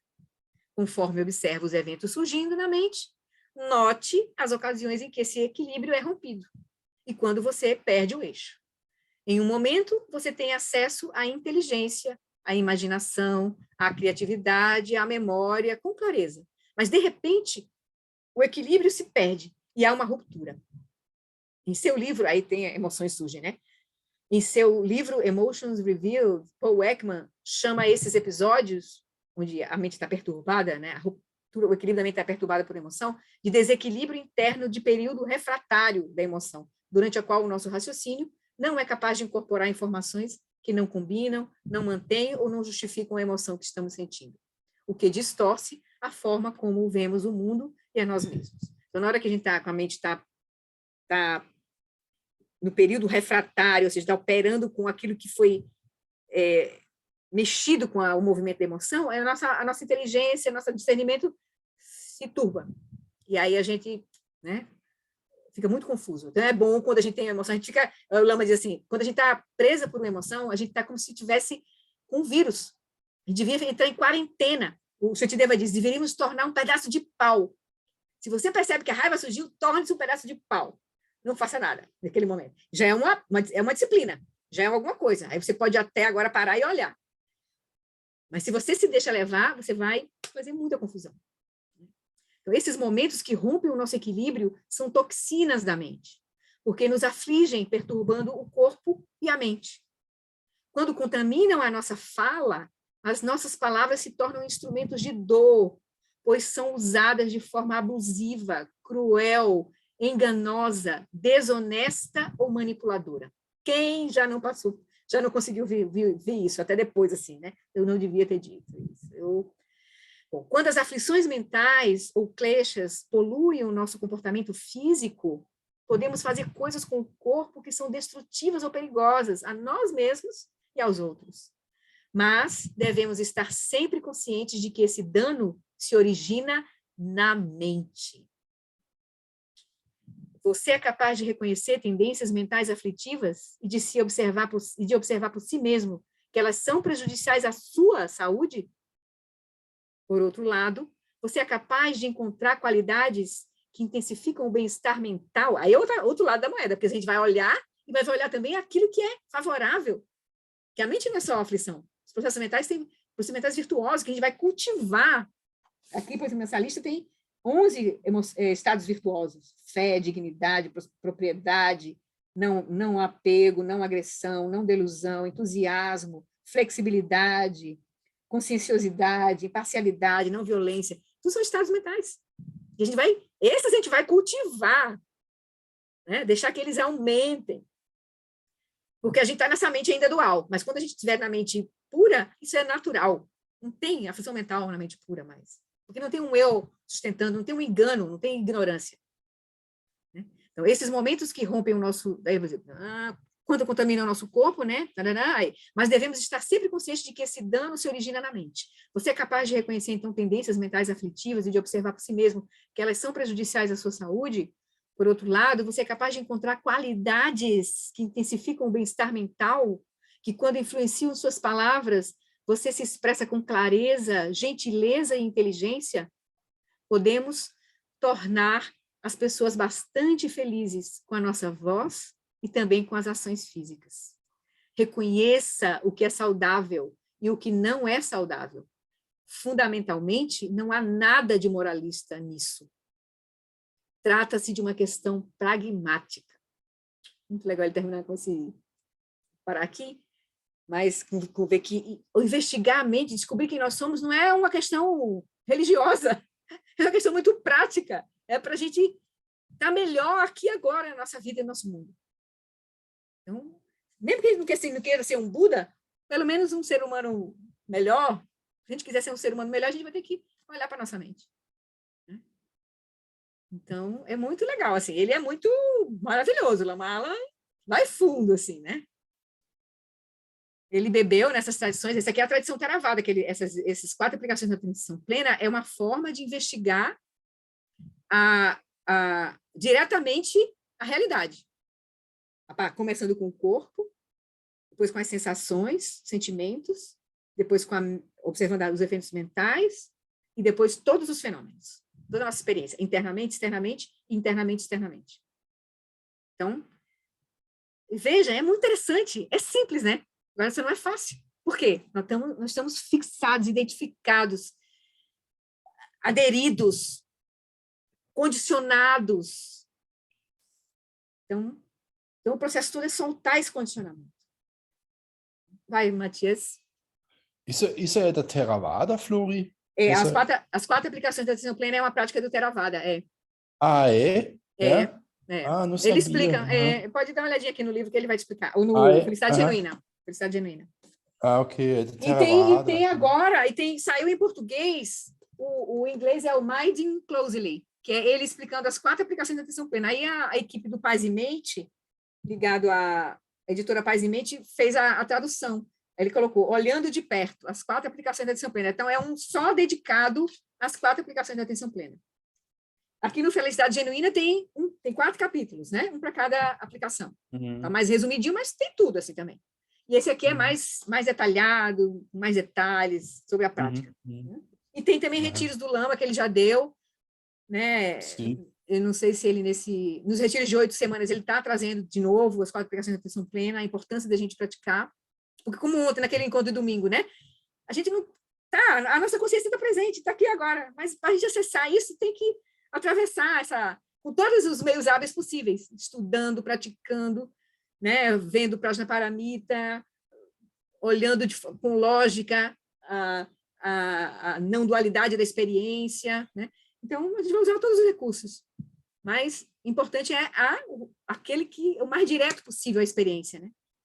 As 4 aplicações da atenção plena, porque você vai diretamente na experiência. Não tem conceitos. Você solta a mente conceitual, vai direto na experiência. Mas, para isso, precisa ter uma clareza e as bênçãos, né, para a gente poder praticar isso. Oi, Dê. Não, eu só queria complementar como nessa abordagem Theravada, que é o que o Lama está trabalhando agora, no capítulo anterior ele vai abordar aspectos do Satipatthana Sutta, que o Lama Santen está trabalhando nos últimos retiros, né? Sim, Então, sim. e a maneira como o Lama Santen está explicando agora também, esse olhar à mente, nesse dessa quinzena está muito bom. Vai completar, tu lê o Lama Alan e aí tu ouve o Lama Santen, tu consegue complementar. É muito maravilha, bom. maravilha. Que bom que a gente está nessa convergência assim, né?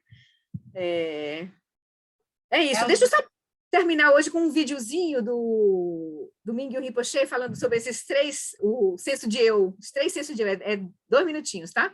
Senso de eu saudável, não saudável e o transcendente, assim, né? Então, tem um eu operando, mas é um eu que é além da dualidade, né? Não é esse eu convencional, né? Um eu muito mais amplo. Deixa eu pegar aqui o vídeo. Acho que tá aqui, tá. Bem rapidinho. Só bem rapidinho, só para a gente ver um outro mestre falando também, isso é bom. Senso de eu. Sentido de eu. Now we are going to look more deeper level of ourself. So normally what we call, there are 3 sense of self. So first is the unhealthy sense of self, healthy sense of self, and luminous self, or sometimes what we call self beyond self. So there's 3.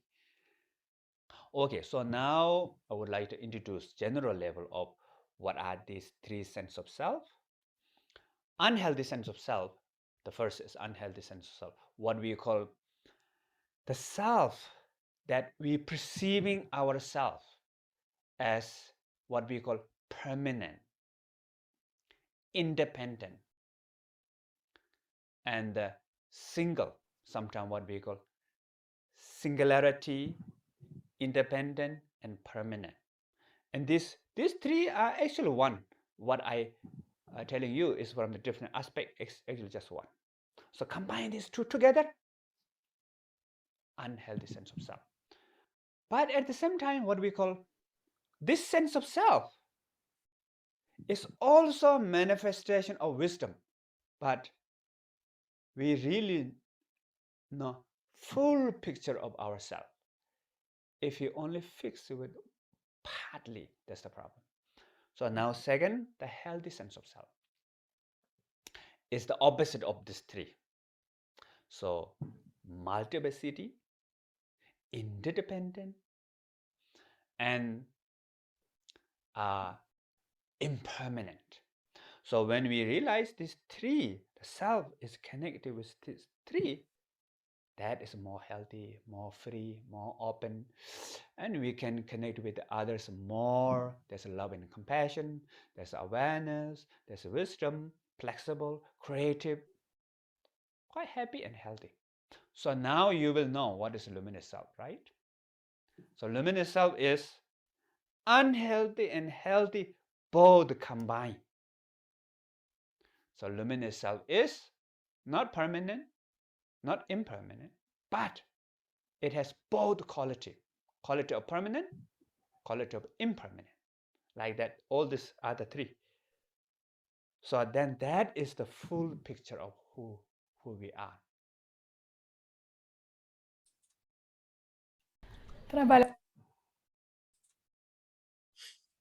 Matias, quer falar? Com a mão levantada?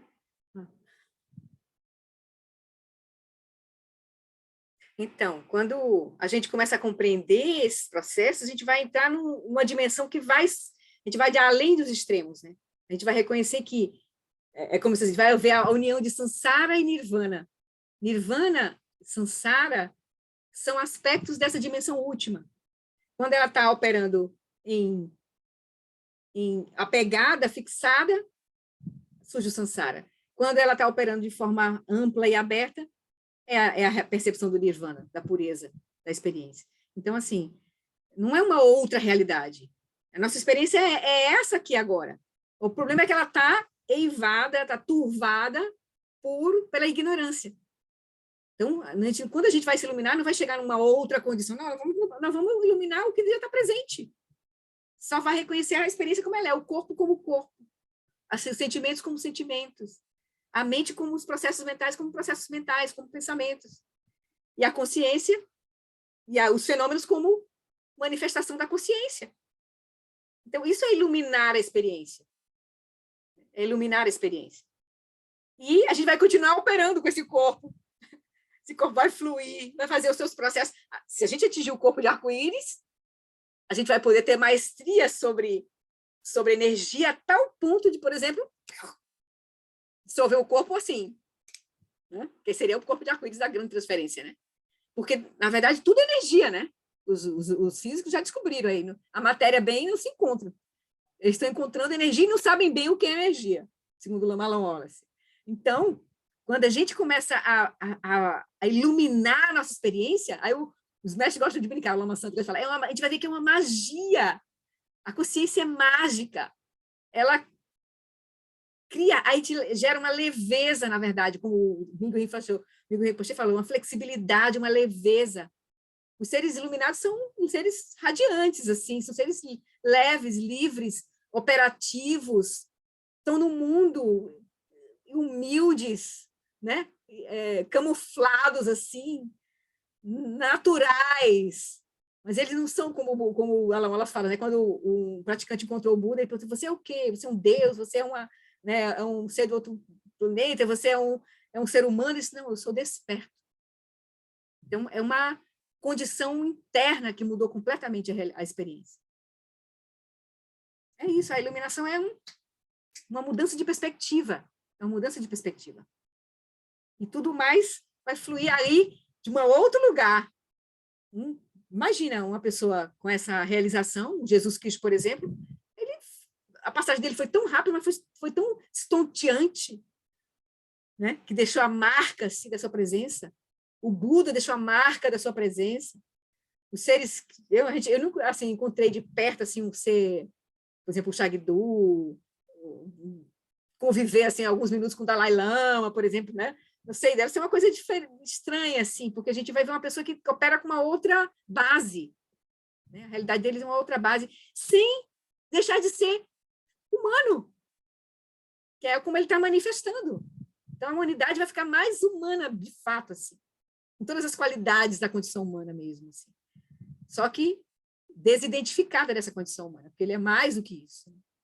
Essa consciência pura que pode se transformar em qualquer coisa, como um ser humano também. Então, interessante, assim, a perspectiva é bem interessante. Claro que nós estamos aqui agora, identificadinhos com esse corpo, com essas emoções perturbadoras todas, e cabe a nós querer comprar a hipótese ou não. Você fazer algo que faz sentido para nós ou não. Então, aí a decisão é nossa também, nesse processo. Como ele disse já naquele capítulo que a gente leu, né? A gente pode ficar no ceticismo, no agnosticismo, por muito tempo. Mas, se quiser trabalhar, tem um caminho muito claro e muito, muito detalhado, assim, e testado, assim, por gerações, assim, desde o Buda, ininterruptamente. São gerações que estão vivas ininterruptamente, assim, de pessoas que realizaram isso. Então, é interessante, né? Bom, aí a gente acabou o capítulo 5, vamos fazer dedicação, porque aí vem o capítulo 6, que ainda tem mais coisas interessantes. Então, deixa eu pegar aqui a prece, para a gente terminar. Vamos fazer a prece longa vida sociedade da Dalai Lama e o Lama Alam. Garirawe koe jinkanso pandandewa malo joe nechirezi wantenzin gyatsoe jape kaje badu tenjuchu. Garirawe koe jinkanso pandandewa malo joe nechirezi wantenzin gyatsoe Zape kaje badu tenjuchu.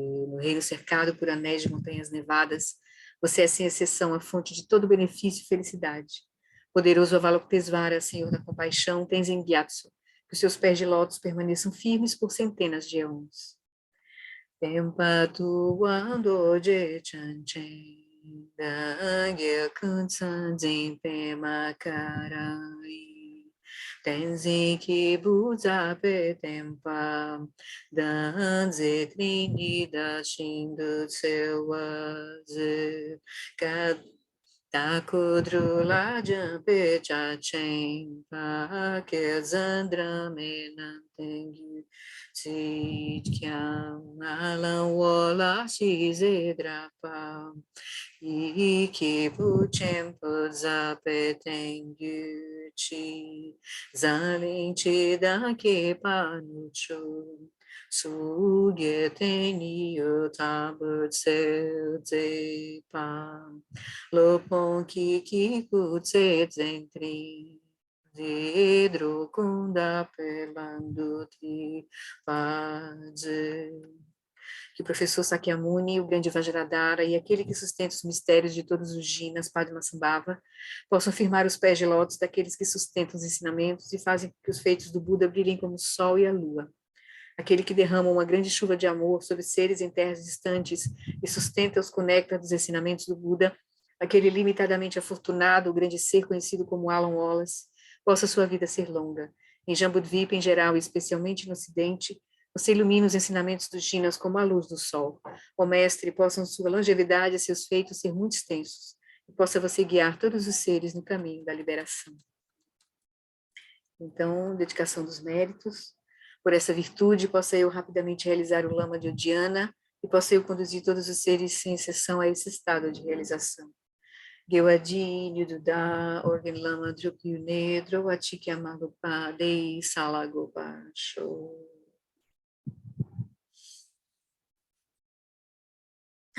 Então, boa semana, boa prática. Quinta-feira, amanhã, não é quarta, né? Quinta-feira tem meditação. A meditação número 3. Tá bom, queridos? Maravilhoso, maravilhoso. Maravilhoso. Tchau. Mesmo. Vou encerrar aqui. Muito obrigada.